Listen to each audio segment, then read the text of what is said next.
Jenny, সবজিগুলো কেটে help করো তো, রান্না বসাতে হবে। খেতে আসো, আমি রান্না করে ফেলেছি। এটা আমি কি দেখছি? ও সত্যি সত্যি ঘর গুছিয়েছে, রান্না করেছে। খাবার মজা হয় নাই? না, ঠিকই আছে। আসলে কি রান্না মজা হয়নি? ওর মুখে কোনো হাসি নেই কেন? মনে হয় গরম লাগছে। এখন ঠিক আছে?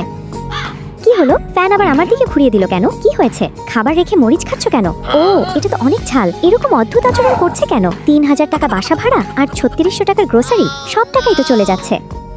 আও, কি করছিলেন? এত রাতে বসে বসে কিসের হিসাব মিলাচ্ছ? আপনি ঘুমিয়ে পড়েন, আমি ওই ছোট্ট বেডে ঘুমাবো। ওকে। আও, এখানে কি? এটা কিভাবে এলো? এই প্ল্যান ছিল ওর। সকাল সকাল ডাস্টবিনে কি দেখছো? কই, কিছু না তো। আমি তো ময়লা ফেললে যাচ্ছিলাম। দেখি কি আছে এর মধ্যে। ডাস্টবিনে তো ময়লাই থাকবে। আমি আসি। চলেন, আমি রেডি। এই দাঁড়াও, কি হলো? এত ছোট স্কার্ট পরে এসেছো কেন?